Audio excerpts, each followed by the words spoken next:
Hello friends, welcome to our YouTube channel. Friends, इस video में हम लोग जीके के 25 महत्वपूर्ण प्रश्नों को देखेंगे। ये सारे प्रश्न बहुत ही महत्वपूर्ण हैं और एग्जाम में बार बार पूछे भी जाते हैं। तो इसमें हम लोग 25 क्वेश्चन का एक सीरीज चलाएंगे, जिसमें कि डेली 25 क्वेश्चन हम लोग देखेंगे। तो चलिए देखते हैं। ये पार्ट 1 है। राष्ट्रपति संसद के दोनों सदनों को एक साथ संबोधित करते हैं। तो राष्ट्रपति जो है संसद के दोनों सदनों को कब एक साथ संबोधित करते हैं? तो इसका सही आंसर क्या हो जाएगा? आप लोग आंसर करते चलिएगा। इसका सही आंसर होगा प्रत्येक वर्ष के प्रथम सत्र के आगमन पर। तो प्रत्येक वर्ष का जो प्रथम सत्र होगा उसके आगमन पर जो है राष्ट्रपति संसद के दोनों सदनों को एक साथ संबोधित करते हैं। भारतीय रक्षा सेना का सुप्रीम कमांडर कौन है? सेना होगा तो भारतीय रक्षा सेना का सुप्रीम कमांडर कौन होता है? तो ये होते हैं भारत के राष्ट्रपति। सही आंसर क्या हो जाएगा? ऑप्शन सी इसका बिल्कुल सही आंसर हो जाएगा। राष्ट्रपति जो है थल सेना, जल व वायु सेना के प्रमुखों की नियुक्ति भी करते हैं। तो भारतीय रक्षा सेना के सुप्रीम कमांडर कौन हुए? भारत के राष्ट्रपति। भारत के राष्ट्रीय गान को गाने का निर्धारित समय क्या है? तो भारत का राष्ट्रीय गान है, उसको गाने का निर्धारित समय कितना है? यह है 52 सेकेंड। सही आंसर क्या हो जाएगा? ऑप्शन बी इसका सही आंसर हो जाएगा 52 सेकेंड। और राष्ट्रीय गान का जो है एक संक्षिप्त संस्करण भी है, उसको गाने का समय जो है लगभग 20 सेकेंड है। तो दोनों पॉइंट याद रखिएगा, 52 सेकेंड और संक्षिप्त संस्करण को 20 सेकेंड। विश्व का सबसे छोटा देश कौन सा है? तो विश्व का सबसे छोटा देश कौन सा है? Vatican city. सही आंसर क्या हो जाएगा? वेटिकन सिटी जो है विश्व का सबसे छोटा देश है। विश्व व्यापार संगठन कब अस्तित्व में आया? तो विश्व व्यापार संगठन कब अस्तित्व में आया था? 1995 में। तो सही आंसर हो जाएगा ऑप्शन बी 1995 में। 1 जनवरी 1995 को जो है विश्व व्यापार संगठन अस्तित्व में आया था। और इसका मुख्यालय कहाँ है? तो जेनेवा, स्विट्जरलैंड में। भारत रत्न से विभूषित पहला विदेशी कौन है? तो भारत रत्न पाने वाले पहले विदेशी कौन है? ये हैं खान अब्दुल गफ्फार खान। सही आंसर क्या हो जाएगा? ऑप्शन बी खान अब्दुल गफ्फार खान, जिन्हें कि फ्रंटियर गांधी के नाम से भी जाना जाता है। निम्न में से कौन जीवाणु द्वारा होने वाला रोग है?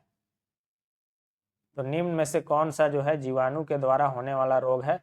तो यह रोग है निमोनिया। सही आंसर क्या हो जाएगा? निमोनिया जो है जीवाणु द्वारा होता है। और यह रोग जो है डिप्लोकोकस न्यूमोनी नामक जीवाणु के द्वारा होता है। मई 1998 में पोखरण में भारत ने 5 परमाणु परीक्षण किए थे। पोखरण किस राज्य में है? तो मई 1998, ये याद रखिएगा। इस दिन जो है पोखरण में भारत ने 5 परमाणु परीक्षण किए थे। तो ये पोखरण कहाँ है? तो ये पोखरण आपका राजस्थान में है। राजस्थान के जैसलमेर जिले में पोखरण है। तो सही आंसर क्या हो जाएगा? राजस्थान। भारत के किस वैज्ञानिक को सर्वप्रथम भौतिकी के क्षेत्र में नोबेल पुरस्कार मिला? तो भारत के कौन से वैज्ञानिक थे जिन्हें सर्वप्रथम भौतिकी का, फिजिक्स के क्षेत्र में नोबेल पुरस्कार मिला? ये थे सीवी रमन। सही आंसर क्या हो जाएगा? सीवी रमन। इनका पूरा नाम है चंद्रशेखर वेंकट रमन। इनको जो है 1930 ईस्वी में रमन इफेक्ट के लिए जो है फिजिक्स का नोबेल पुरस्कार मिला था। नेक्स्ट क्वेश्चन है, यूरिया खाद से पौधों को निम्नलिखित में से कौन सा तत्व प्राप्त होता है? तो यूरिया खाद से पौधों को कौन सा तत्व प्राप्त होता है? बहुत आसान प्रश्न है। क्या प्राप्त होगा? नाइट्रोजन प्राप्त होगा। नाइट्रोजन, क्योंकि यूरिया में जो है लगभग 46% नाइट्रोजन होता है। कितना? 46%। ये भी एग्जाम में पूछा जाता है। तो यूरिया खाद से पौधों को नाइट्रोजन प्राप्त होता है। नेक्स्ट क्वेश्चन है, निम्न में से कौन अधात्विक खनिज है? मैग्नीज, सोना, टीन, ये सब धात्विक खनिज है। तो सही आंसर हो जाएगा जिप्सम जो है अधात्विक खनिज है। नेक्स्ट क्वेश्चन है, पृथ्वी पर ऊर्जा का मूल स्रोत क्या है? तो पृथ्वी पर ऊर्जा का मूल स्रोत क्या है? सौर ऊर्जा। सौर ऊर्जा यानी कि सूर्य ही जो है मूल स्रोत है ऊर्जा का। पृथ्वी पर ऊर्जा का मूल स्रोत कौन है? सूर्य, सूरज। निम्न में पृथ्वी का निकटतम ग्रह कौन है? पृथ्वी का निकटतम ग्रह कौन है? यह है बुध। सही आंसर क्या हो जाएगा? बुध जो है पृथ्वी का निकटतम ग्रह है। और यह जो है सूर्य की परिक्रमा मात्र 88 दिन में करता है। तो ये एग्जाम में पूछा जाता है। नेक्स्ट क्वेश्चन देखेंगे, इसरो का मुख्यालय कार्यालय कहाँ है? पूछा जा रहा है इसरो का मुख्यालय कहाँ है? तो जल्दी से बताइए, बहुत ही आसान है।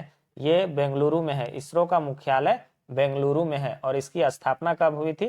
तो 15 अगस्त 1969 को, 15 अगस्त 1969 को इसरो की स्थापना हुई थी। ये भी एग्जाम में पूछा जाता है। सूचना राजपथ किसे कहते हैं? तो सूचना राजपथ किसे कहते हैं? ये कहा जाता है इंटरनेट को, इंटरनेट को सूचना राजपथ कहा जाता है। तो सही आंसर क्या हो जाएगा? सूचना राजपथ इंटरनेट को कहा जाता है। सूचना राजमार्ग भी कहीं कहीं पर पूछता है एग्जाम में। अगला प्रश्न है, यदि पृथ्वी पर पाई जाने वाली वनस्पतियां समाप्त हो जाए तो वायुमंडल में किस गैस की कमी हो जाएगी? अगर पृथ्वी में पाई जाने वाली वनस्पतियां, पेड़ पौधे अगर सभी समाप्त हो जाए तो वायुमंडल में कौन सी गैस की कमी हो जाएगी?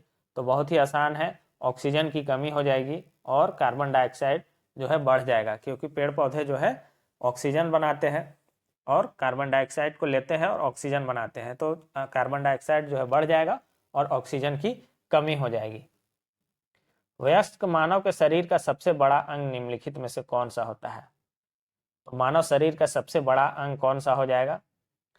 देखिए, मानव शरीर का सबसे बड़ा अंग है, क्या है? त्वचा है, त्वचा है। लेकिन ऑप्शन में कभी कभी त्वचा नहीं रहता है, या पहले के प्रश्न में ऐसा त्वचा नहीं रहता है, तो यकृत हो जाएगा। ऑप्शन के हिसाब से सही आंसर यकृत हो जाएगा। यकृत जो है मानव शरीर का दूसरा सबसे बड़ा अंग है। तो सबसे बड़ा क्या हो जाएगा? त्वचा हो जाएगा, त्वचा, और दूसरा सबसे बड़ा यकृत यानी कि लीवर हो जाएगा। तो याद रहेगा, सबसे बड़ा अंग मानव शरीर का त्वचा, दूसरे नंबर पे यकृत है। पद्मश्री से सम्मानित प्रथम अभिनेत्री कौन थी? पद्मश्री से सम्मानित प्रथम अभिनेत्री थी नरगिस दत्त। सही आंसर क्या हो जाएगा? ऑप्शन डी, नरगिस, यानी कि नरगिस दत्त जो है पद्मश्री से सम्मानित प्रथम अभिनेत्री थी। इनको बाद में जो है राज्यसभा में भी चुना गया था। तो सही आंसर होगा नरगिस दत्त। सोमनाथ मंदिर पर किसने आक्रमण किया था? सोमनाथ मंदिर पर किसने आक्रमण किया था? ये थे महमूद गजनवी। यह महमूद गजनी लिखता है। सही आंसर क्या हो जाएगा? Option B, Mahmud Ghaznavi. कब किया था यह आक्रमण? 1025 ईस्वी में। यह भी एग्जाम में पूछा जाता है।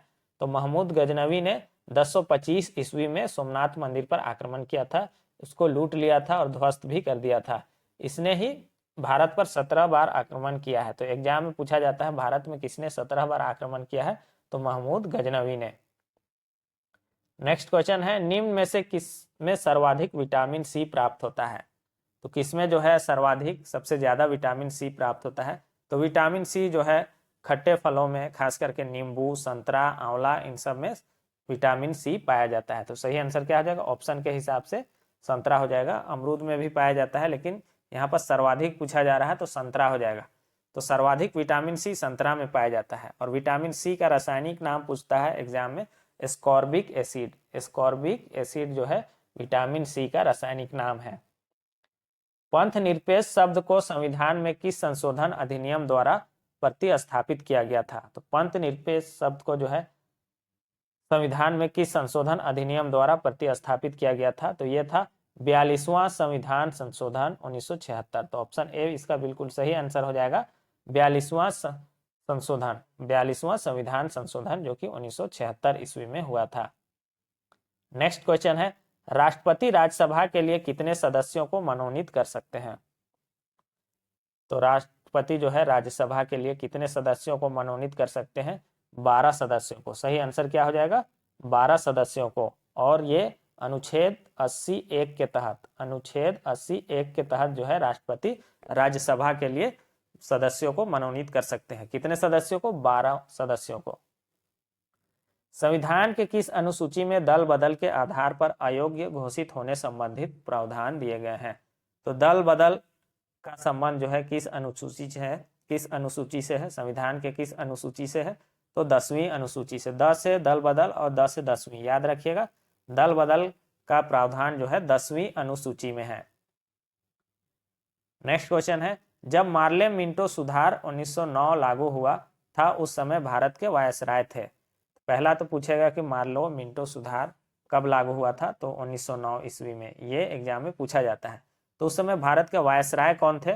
तो वायसराय थे लॉर्ड मिंटो। सही आंसर क्या हो जाएगा? लॉर्ड मिंटो उस समय वायसराय थे। तो इसमें दो नाम है, मार्ले और मिंटो। तो मार्ले कौन थे? मार्ले भारतीय सचिव थे उस समय, और मिंटो जो है लॉर्ड मिंटो वायसराय थे।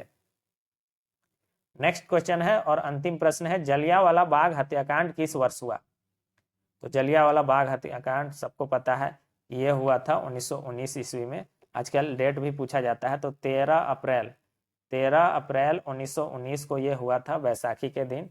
जनरल डायर ने गोली चलाने का आदेश दे दिया था, तो बहुत से लोग मारे गए थे। तो ये सब आपको पता है। तो वीडियो आपको कैसा लगा कमेंट बॉक्स में जरूर बताइएगा। और बहुत से लोग वीडियो देख रहे हैं लेकिन सब्सक्राइब नहीं कर रहे हैं, तो चैनल को जरूर से सब्सक्राइब कर लें। वीडियो को लाइक और शेयर भी कर दें।